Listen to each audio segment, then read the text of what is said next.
کر کے پھر شیخ محترم کو آپ کے حوالے کر رہا ہوں۔ اللہ رب العالمین نے 23ویں پارے کے اندر ایک سورت نازل کی، 21ویں پارے کے اندر ایک سورت نازل کی جس کا نام سورہ لقمان ہے۔ اللہ رب العالمین نے اس سورت کے اندر لوگوں کو کہا کہ لوگوں تم اپنے بچوں کی تربیت کس طریقے سے کرو، اور اللہ رب العالمین نے لقمان علیہ السلام کا واقعہ تذکرہ ذکر کرتے ہوئے یہ بیان فرمایا کہ لوگوں لقمان کو دیکھو وہ اپنے بیٹے کی نصیحت کیسے کر رہا ہے۔ آئیے قرآن کی آیت میں آپ کے سامنے رکھ رہا ہوں، اللہ تعالیٰ بیان کر رہا ہے وَلَقَدْ آتَيْنَا لُقْمَانَ الْحِكْمَةَ أَنِ اشْكُرْ لِلَّهِ وَلَقَدْ آتَيْنَا لُقْمَانَ الْحِكْمَةَ أَنِ اشْكُرْ لِلَّهِ، ہم نے لقمان کو حکمت عطا کی، دانائی عطا کی، أَنِ اشْكُرْ لِي، اور اس نے میری شکر گزاری کی۔ لقمان علیہ السلام کو اللہ رب العالمین نے حکمت و دانائی سے بہراور کیا تھا۔ وہ انبیاء نہیں تھے، نبی نہیں تھے، لیکن ان کی وہ نصیحت جو اپنے بچے کو کر رہے ہیں، اللہ رب العالمین کو ان کی وہ نصیحت اتنی زیادہ پسند آئی کہ اللہ تعالیٰ نے رہتی دنیا تک لوگوں کے لیے نشان عبرت بنا دیا کہ لوگوں اپنے ننھے منھے چھوٹے موٹے بچوں کی نصیحت تم کیسے کرو گے۔ لقمان علیہ السلام اپنے بیٹے سے کہہ رہے ہیں یا بنیا لا تشرک باللہ ان الشرک لظلم عظیم۔ سب سے پہلی اور بنیادی چیز اپنے اس 10-12 سال کے بچے کو بتا رہے ہیں، اے میرے بیٹے، اے میرے لختے جگر، لا تشرک باللہ، تو اللہ رب العالمین کے ساتھ کسی کو شریک و ساجی نہ بنانا۔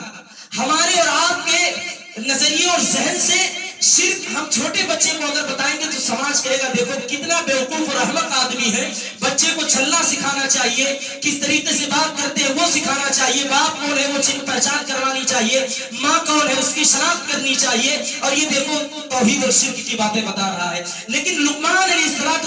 نے سب سے پہلی چیز اور سب سے پہلی نصیحت جو اپنے بچے کو کی وہ یہ کہ اے میرے لختے جگر، اے نور نظر، لا تشرک باللہ، تو اللہ کے ساتھ کسی کو شریک نہ ٹھہرانا، ان الشرک لظلم عظیم، کیونکہ شرک سب سے بڑا ظلم عظیم ہے۔ میرے بھائیو اور دوستو، یہ شرک اگر کسی کی زندگی کے اندر آ جائے تو زندگیاں تباہ و برباد ہو جاتی ہیں۔ اگر شرک کسی زندگی کے قریب آ جائے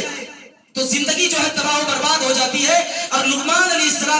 کی اس نصیحت سے یہ اندازہ لگتا ہے، یہ پتہ چلتا ہے کہ بچوں کو بچپن سے ہی تربیت میں سب سے پہلی اور بنیادی چیزیں ہونی چاہیے کہ ان کو توحید اور شرک کے بارے میں بتانا چاہیے، اللہ کی پہچان کرانی چاہیے، اللہ کون ہے، اللہ کتنا بڑا ہے، اللہ کہاں ہے، اللہ کس جگہ موجود ہے۔ ہمارے بچے گالی جانتے ہیں، حدود جانتے ہیں، لڑائی جھگڑا دیکھو کر رہے ہیں، یہ بھی جانتے ہیں، یہ ان کو پتا ہے کیسے کرنا ہے، ادھر ادھر کرنا جانتے ہیں، نماز میں پیر کھینچنا جانتے ہیں، باپ کو، بھائی کو، ماں کو کوئی ڈانٹے گا کوئی بولے گا اس کو گالی دینا جانتے ہیں۔ لیکن اگر ان سے یہ سوال کر لیا جائے اللہ کہاں ہے، اللہ کون ہے، اللہ کس جگہ موجود ہے، شاید کہ کوئی بچہ یہاں مسجد کے اندر بیٹھا ہوا یہ بتا دے کہ اللہ کس جگہ موجود ہے۔ میرے بھائیوں، یہ بنیادی تربیت انہیں دینے کی ضرورت ہے۔ مسجد کے اندر ڈانٹنے کی ضرورت نہیں پڑے گی، گھر کے اندر ڈانٹنے کی ضرورت نہیں پڑے گی، سماج میں کسی کو ٹھیکیدار بننے کی ضرورت نہیں پڑے گی بچوں کے تعلق سے، اگر باپ ماں اس کو بچپن سے ہی توحید اور شرک کے بارے میں اس کی تعلیم اسٹارٹنگ سے ہی اس کو دینے کی شروعات کرے گی۔ دوسری نصیحت جو لقمان علیہ السلام کو اللہ رب العالمین نے کی، وَوَصَّيْنَا الْإِنسَانَ بِوَالِدَيْهِ حَمَلَتْهُ أُمُّهُ وَهْنًا عَلَىٰ وَهْنٍ وَفِصَالُهُ فِي عَامَيْنِ أَنِ اشْكُرْ لِي وَلِوَالِدَيْكَ۔ اللہ نے کہا ہم نے انسانوں کو وصیت کیا، یہ لقمان کی نصیحت نہیں ہے، یہ اللہ رب العالمین کہہ رہا ہم نے انسانوں کو یہ وصیت کر دیا کہ اپنی ماں کے ساتھ اچھا سلوک، اچھا برتاؤ، اچھا بیہیویئر کرے۔ کیوں کرے؟ کیونکہ اس کی ماں نے مشقت پہ مشقت اٹھا کر کے، تکلیف پہ تکلیف اٹھا کر کے، مصیبت پہ مصیبت اٹھا کر کے، پریشانی پہ پریشانی اٹھا کر کے اس کو اس دنیا کے اندر جنا ہے۔ یہ نوجوان کیا جانے اس ماں کی مصیبت کو، یہ نوجوان کیا جانے اس 9 مہینے ماں کے اندر جو مصیبت، جو پریشانی، جو دقت، جو تکلیف ماں نے جھیلا ہے۔ ان نوجوانوں کو شاید نہیں پتا ہے، ان بچوں کو شاید نہیں پتا ہے، کبھی آپ کہ جب شادی ہوگی اس بیوی کے قریب جب سیانے کھڑے ہو کر کے اس کے ہر درد کا جائزہ لیتے ہو، تب جا کر کے اس بیوی سے پوچھنا کہ 9 مہینے بچے کو پیٹ میں رکھنا اس کے درد کی کیفیت اور حالت کیا ہوتی ہے۔ ماں نے تم کو 9 مہینہ پیٹ کے اندر رکھا، ہر مصیبت، ہر پریشانی، ہر تکلیف کو برداشت کیا، پیدا ہوئے 2 سال تک آپ کی خدمت کی، آپ کی پرورش کی، 2 سال اس کو لگ گئے دودھ چھڑانے میں، 2 سال اس کو لگ گئے دودھ چھڑانے میں۔ اللہ نے کہا اے لوگوں، ہم نے انسانوں کو وصیت کیا ہے کہ تم اپنی ماں کے ساتھ اچھا سلوک کرو، اچھا برتاؤ کرو۔ کیوں اچھا برتاؤ کرو؟ کیونکہ میری ماں نے مصیبت اور پریشانی اٹھا کر کے تجھ کو اس دنیا کے اندر جنا ہے۔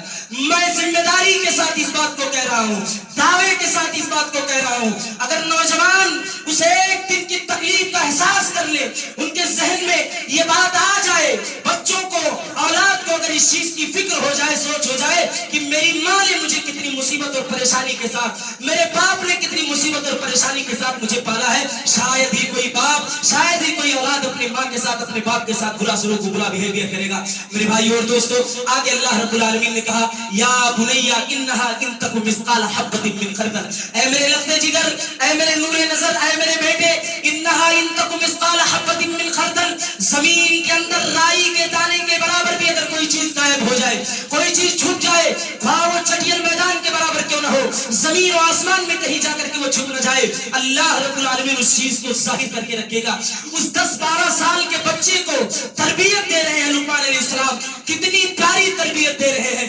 اللہ رب العالمین کے بارے میں بتا رہے ہیں کہ اے بیٹا، تو دنیا کے اندر کہیں بھی کوئی گناہ کا کام کرے گا، تنہائی میں کرے گا، خلوت و جلوت میں کرے گا، رات کی تاریکی میں کرے گا، دن کے کمرے میں بند کر کے کرے گا، انہا ان تک مثقال حبۃ من خردل، اللہ رب العالمین رائی کے دانے کے برابر بھی چیزوں کو ظاہر کرنے والا ہے۔ یہ لقمان علیہ السلام اپنے اس چھوٹے بچے کی نصیحت کر رہے ہیں۔ آگے لقمان علیہ السلام اپنے بیٹے کو نصیحت کرتے ہوئے کہتے ہیں یا بنی اقم الصلاۃ، اے میرے لخت جگر، نماز کو قائم کرنا، وامر بالمعروف، بھلائی کا حکم دینا، وانہا عن المنکر، اور برائی سے روکنا، اقم الصلاۃ وامر بالمعروف وانہا عن المنکر واصبر علی ما اصابک، کوئی مصیبت آ جائے، کوئی پریشانی آ جائے، کوئی تکلیف آ جائے تو اس پر صبر کے دامن کو مضبوطی کے ساتھ تھامے رکھنا ہے۔ یہ 12 سال کے بچے کو لقمان علیہ السلام نصیحت کر رہے ہیں۔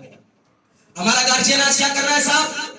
ہمارے گارجین حضرات کہاں سوئے ہیں؟ کیا کر رہے ہیں؟ کیسی تربیت ان کو دی جا رہی ہے؟ ان کو تربیت یہ دی جا رہی ہے بیٹا پیسہ کیسے کمایا جائے، ان کو تربیت یہ دی جا رہی ہے کہ باپ کو باپ کہو اور جو باپ کا دشمن ہے اس کو گالی دو، جو پڑوسی ہے اس کو پریشان کرو، جو پریشان ہے اس کو اور زیادہ پریشان کرو۔ ہماری تربیت یہ ہے، اسی وجہ سے یہ بچے ہمارے کنٹرول اور قابو میں نہیں ہیں۔ یاد رکھ لیجئے، مسجد کا معاملہ نہیں، کہیں بھی اٹھا کر کے دیکھ لیجئے، یہ بچے اگر سدھریں گے تو باپ اور ماں کی وجہ سے سدھریں گے۔ یہ بچوں کی شرارت یہ بتاتی ہے کہ ماں کی اور باپ کی تربیت کیسی ہے، یہ آپ کو دیکھنے کی ضرورت ہے۔ لقمان علیہ السلام اس چھوٹے سے بچے کو یہ نصیحت کر رہے ہیں کہ اے میرے لخت جگر، نماز کو قائم کر، برائی سے لوگوں کو روک، بھلائی کی جانب رغبت دلا، تجھے کوئی مصیبت ہو، کوئی پریشانی آ جائے، کوئی تکلیف آ جائے تو تو اس پر صبر کے دامن کو نہ چھوڑنا۔ یا بنیا انہا ان تک مثقال حبۃ من خردل فتکن فی صخرۃ او فی السماوات او فی الارض یأتی بها اللہ ان اللہ لطیف خبیر۔ یا بنیا اقم الصلاۃ وامر بالمعروف وانہا عن المنکر واصبر علی ما اصابک ان ذلک من عزم الامور ولا تصعر خدک للناس ولا تمشی فی الارض مرحا۔ کتنی پیاری نصیحت اپنے بیٹے کو کر رہے ہیں۔ اے میرے لخت جگر، زمین پر اترا کر تکبر کرتے ہوئے، گھمنڈ کرتے ہوئے نہ چلنا، زمین پر اترا کر تکبر کرتے ہوئے، گھمنڈ کرتے ہوئے زمین پر نہ چلنا، کیونکہ تکبر کرنے والوں کو، شیخی گھوڑوں کو اللہ رب العالمین زمین کے اندر پھنسا دیتا ہے۔ ایسی نصیحت اپنے بچوں کو کیجیے، ایسی تربیت دینے کی ان کو ضرورت ہے۔ اگر ایسی تربیت ہم ان کو بچپن سے دیں گے، میرے بھائی اور دوستو، یہ کہنے کی ضرورت نہیں پڑے گی آپ کو کہ میرا بیٹا مولوی صاحب مجھے گھر سے نکال دیا ہے، میری بہو کھانا الگ بنا رہی ہے، میرا بیٹا مجھے پیسہ نہیں دے رہا ہے۔ یہ کہنے کی ضرورت نہیں پڑے گی، اس وقت نہیں پڑے گی جب بچپن سے ہی آپ اپنے بچوں کی تربیت اچھی طریقے سے کریں گے۔ آپ کا بچہ مسجد کے اندر شرارت کر رہا ہے، لڑائی کر رہا ہے، جھگڑا کر رہا ہے، آپ اس کی نقل و حرکت پہ نظر رکھیے، اس کو تنہائی میں لے جا کر کے سمجھائیے، تنہائی میں سمجھائیے، لوگوں کے سامنے ڈانٹیے نہ، ڈپٹیے نہ، ادب کے دائرے میں رکھ کر کے اس کی عزت و تکریم کرتے ہوئے اس کو سمجھائیے، تاکہ اس کو بھی یہ پتا چلے، یہ احساس ان کے دل کے اندر جاگے کہ میرا باپ میری عزت کر رہا ہے تو میں بھی اپنے باپ کی عزت کروں، یہ میری ذمہ داری بنتی ہے۔ میرے باپ نے سماج کے اندر نہیں بولا، معاشرے کے اندر نہیں بولا، سوسائٹی کے اندر نہیں بولا، اس کا مطلب بچے کے دل میں کچھ ضرور بات آئے گی، وہ سوچے گا ضرور کہ میرا باپ وہاں نہیں بولا ہے، یعنی کہ مجھے اپنے باپ کی عزت و تکریم کرنی ہے۔ یہ تربیت، اگر اس طریقے کی تربیت ہم اپنے اپنے بچوں کو دیں گے انشاءاللہ تعالی شکایت کا موقع نہیں ملے گا. اللہ رب العالمین سے دعا ہے اللہ تعالی تو ہمارے پیرنٹس حضرات کو گارجین حضرات کو جو ہے بچوں کی تعلیم تربیت اچھی طریقے سے کرنے کی توفیق عطا فرما. آمین وآخر دعوانا الحمدللہ رب العالمین. اب اس کے بعد میں برادر عزیز فضیلت الشیخ حافظ حامد محمدی حفظہ اللہ کو آپ کے حوالے کر رہا ہوں کہ آپ آئیں اور اپنے مواعظ حسنہ سے ہم سامعین کو مستفیض فرمائیں.